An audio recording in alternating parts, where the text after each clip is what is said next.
साथियों नमस्कार, आप देख रहे हैं सर्व इंडिया न्यूज और सर्व इंडिया न्यूज में मैं आपका स्वागत करता हूं। आप देखते रहिए सर्व इंडिया न्यूज। धन्यवाद, नमस्कार।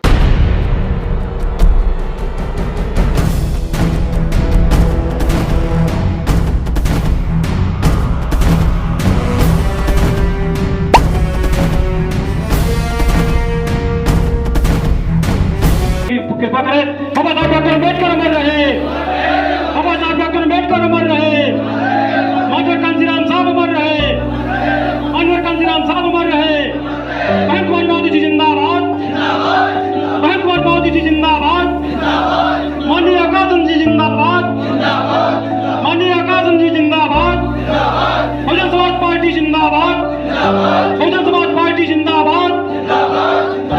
कोरोना बंद हुआ है तब से मीडिया एक बात कहती आती है, हमेशा कहती। जैसे चुनाव नजदीक आएगा तो वो जोरदार ढंग से बोलेंगे, बसपा तो खत्म, बसपा तो खत्म। यही आज हम लोग 13-14 साल से सुनते चले आ रहे हैं।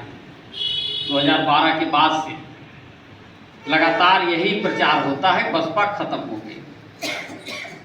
लेकिन अभी 10 दिन पहले राष्ट्रीय पार्टी जितनी हैं उनकी सूची जारी किया चुनाव आयोग ने, तो बहुजन समाज पार्टी नंबर 1 की राष्ट्रीय पार्टी।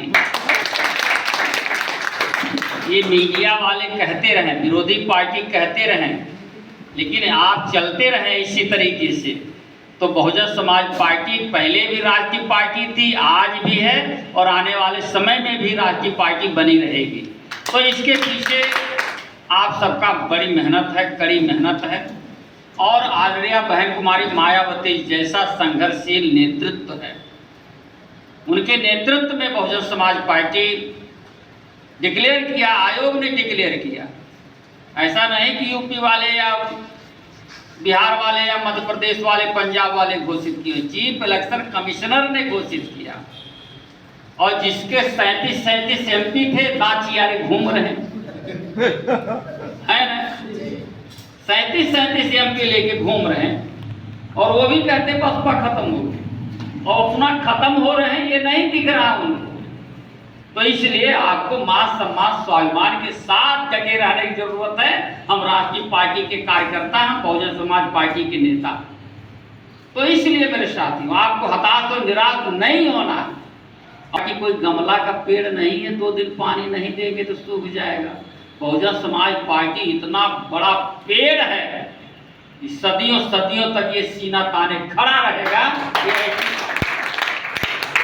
तो इसलिए मेरे साथियों, दूसरी बात, आदरणीय भाई जी ने 2 मार्च को प्रदेश स्तर की बैठक बुला करके आदेश दिया था कि 2007 का रजिस्टर, भाई जी ने कहा 27 में नहीं चलेगा। 7 के पहले आपने रजिस्टर तैयार किया तो आपकी सरकार बन गई। फिर अब आप लोग रजिस्टर तैयार कर रहे हैं तो मुझे पूरा विश्वास 27 में सरकार बनेगी, 27 में सरकार जरूर बनेगी। हताश और निराश होने की नहीं। विमल जी ने बहुत सही कहा।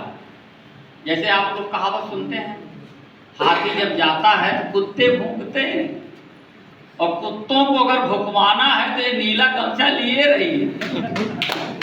कुत्तों को अगर भुकवाना है, भौंक भौंक कर मरेंगे, इसलिए नीला गमछा रखिए। क्योंकि मानवर साहब कहते थे कि मेरे जाने के बाद अगर कोई साथी नीले गमछे में, नीले झंडे में हाथी बना हुआ वो गमछा या झंडा लेकर अगर मिल जाए तो समझ जाना कांशीराम अभी जिंदा। तो ये हमारे गमछे से, इस गमछे में, ऐसे गमछे में मानवर साहब की आत्मा बसती। तो उनकी आत्मा की शांति के लिए और अपने अंदर जोश और होश बनाए रखने के लिए नीला गमछा बहुत अनिवार्य है। नीला गमछा सब लोग लाइए, क्योंकि बाबा साहब डॉक्टर अम्बेडकर जी कहते थे, reach the voter, teach the voter. Voter के पास जाओ और उसको पढ़ाओ, गुलामों को गुलामी का एहसास करा दो तो गुलाम खुद अपनी पैर की बेड़ियों को तोड़ डालेगा। एहसास तो हो जाएगा गुलाम, ये बताने की जरूरत है। सदियों पहले हमारे पूर्वज इस मुल्क के राजा थे, इस मुल्क के बादशाह थे, हमारी हुकूमतें थी, और फिर हमको इस देश का हुक्मरान बनना है। यही 3 शब्दों में बाबा साहब डॉक्टर अंबेडकर जी का मिशन है। हम इस देश के राजा थे, नंबर 1। नंबर 2, इस देश में हम अपने ही देश में हम गुलाम हो गए। नंबर 3, हमें इस गुलामी की बेड़ियों को तोड़ करके इस देश का फिर से हुक्मरान बनना है। यही बाबा साहब का मिशन है। 3 शब्दों में बाबा साहब का मिशन है। इसी काम को हमें करते रहना। मेरे साथियों, बाबा साहब एक चीज और कहते थे, उनकी मूर्तियां बहुत लगी। पूरे दुनिया में इतनी मूर्ति किसी नेता का नहीं, किसी मसीहा का इतना मूर्ति नहीं लगी जितना बाबा साहब डॉक्टर अंबेडकर जी की लगी। और वो तब लगी 80 के बाद, जब बामसेब DS4 बन गया और जब बहुजन समाज पार्टी बन गई, तब मूर्तियां लगी। और इस लगवाने में जो प्रेरणा मिला है, ये मानवर कांसीराम साहब के प्रेरणा से इतनी मूर्तियां लगी। नहीं तो कांग्रेस के लोग बाबा साहब डॉक्टर अंबेडकर की विचारधारा को खत्म करने में लग गए थे। उनकी किताबें जब्त कर लिया गया था। जब वो इंग्लैंड से पढ़कर आ रहे थे, उनकी जहाज को डुबा दिया गया था। वो दूसरी जहाज से आए थे, किताब दूसरी जहाज पर थी। नहीं, बाबा साहब को भी ये पूरा प्रयास किए थे। तो मानवर कांसीराम साहब ने आज सैकड़ों महापुरुषों के बारे में उनके विचारधारा को बता करके जिंदा कर दिया। मानवर कांसीराम साहब 120 महापुरुष के बारे में बताते थे, 120 महापुरुष, और हम लोग 8, 10, 15 जानते थे। और पेरियार जी को कोई नहीं जानता था। पाल बिरादरी में पैदा हुए थे, दक्षिण भारत में बहुत क्रांतिकारी काम किया। उनका मेला लगवाया लखनऊ में, पेरियार मेला लगा। छत्रपति साहू जी महाराज 26 जुलाई 1902 को पहली बार उन्होंने आरक्षण नियम लागू किया। आरक्षण का नियम 26 जुलाई 1902 को कोल्हापुर में लागू। वो 1919 में कानपुर आए थे छत्रपति साहू जी महाराज, और अखिल भारतीय कुर्मी क्षत्रिय महासभा का सम्मेलन था कानपुर में, तो उसकी अध्यक्षता उन्होंने किया था। उनके आगमन पर 1997 में कानपुर में साहू जी महाराज जी के नाम पर बड़ा मेला लगवाया। कोल्हापुर से ट्रेन भेजा था साहब ने, पूरी एक ट्रेन कोल्हापुर से आई थी। कोल्हापुर के लोग आए थे कि चलकर देखो कि उत्तर प्रदेश में हम क्या काम कर रहे हैं। साहू जी के महाराज के नाम पर मेला लगाया। कानपुर विश्वविद्यालय का नाम छत्रपति साहू जी महाराज रखा।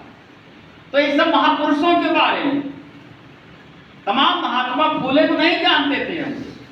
महात्मा फूले पहले व्यक्ति थे जिन्होंने ये बताया कि शूद्रों की जो हालत खराब है केवल अशिक्षा के नाते से खराब है। ये शिक्षित हो जाए, इसकी हालत सही हो जाएगा। पहले व्यक्ति थे उन्होंने, और वो ऐसे व्यक्ति थे, वो कहते थे हमें रास्ता निकालने वाला बनना चाहिए, रास्ता बनाने वाला बनना चाहिए, रास्ता देखने वाला, दिखाने वाला बनना चाहिए। ऐसा उनका कॉन्सेप्ट था। तमाम महापुरुषों को जिंदा कर दिया।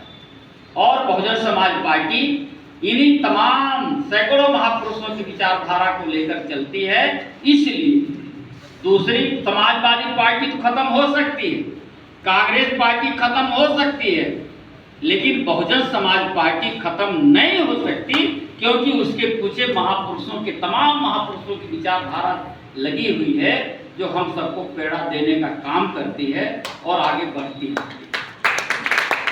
दूसरी बात, बाबा साहब कंगली देख के इशारा देखते हैं। बाबा साहब कहे थे कैचर्ड टेम्पल ऑफ पावर, सत्ता के मंदिर पर कब्जा करो। ये बाबा साहब ने कहा। बाबा लोगों ने क्या कहा? मंदिर पर कब्जा करो। बात वही है। खाली सत्ता मिटा दिया। सत्ता के मंदिर पर कब्जा करो, बाबा साहब ने कहा, बाबा लोगों ने कहा, मीडिया के लोगों ने कहा नहीं, मंदिर पर कब्जा करो। और आदरणीय बहन कुमारी मायावती जी ने उत्तर प्रदेश में हर वर्ग के लिए काम किया, हर वर्ग के लिए, चाहे हमारा अपर कास्ट के लोग हों, उनके मान सम्मान के लिए पूरा काम किया, उनके मान सम्मान के लिए उनके हर समाज के लोगों को कैबिनेट का मंत्री बनाया, कहीं पर उत्पीड़न नहीं होने दिया। चाहे बैकवर्ड के लोग हों, बैकवर्ड के लोगों के लिए बहुत काम किया, शेड्यूल कास्ट, शेड्यूल ट्राइब, कोई ऐसा वर्ग नहीं जिस, और मुस्लिम समाज के लोगों के लिए बड़ा काम किया। 2010 में बाबरी मस्जिद राम जन्मभूमि का मैटर हाई कोर्ट से निर्णय आने वाला था। कुछ अधिकारियों ने बहन जी को सलाह दिया, बहन जी मुख्यमंत्री थे, कि बहन जी उस दिन स्कूल कॉलेज बंद करा दीजिए, छुट्टी दिलवा दीजिए। उन्होंने कहा कतई नहीं, कुछ नहीं बंद होगा, सब चालू रहेगा। और जहां कानून बिगड़ा, जिसके जिले में, वहां के डीएम और कप्तान की खैरियत नहीं होगी, उसे मैं तुरंत सस्पेंड करूंगी। राइट टाइम पर हुआ कि नहीं हुआ, कहीं क्यों नहीं होने पाया। तो इसलिए हिम्मत के साथ आदरणीय बहन जी डटी हुई हैं। और आज भी आदरणीय बहन जी का 5 लाइन का tube Samajwadi party, Congress party के धरना प्रदर्शन से कई गुना बड़ा। 29,000 विद्यालय बंद करने का इन्होंने घोषणा किया, दूसरे दिन बहन जी का ट्यूट आ गया और उन्होंने भी अपने निर्णय को वापस लिया कि नहीं लिया। बहन जी मुख्यमंत्री नहीं है, लेकिन ट्यूट कर दिया तो इनके कान खड़े हो गए। तो बहन जी की ऐसी नेता हैं कि इनका नागपुर का किला भी हिलने लगता, वो जानते हैं। तो इसलिए मेरे साथी, हमें और आपको ईमानदारी के साथ बहुजन समाज पार्टी की नीतियों को, बहन जी के कामों को भूल मत जाना, उनका हाल चाल लेते रहो। आपके पास मोबाइल नंबर, बात को खत्म करता हूँ। जय भीम, जय भारत।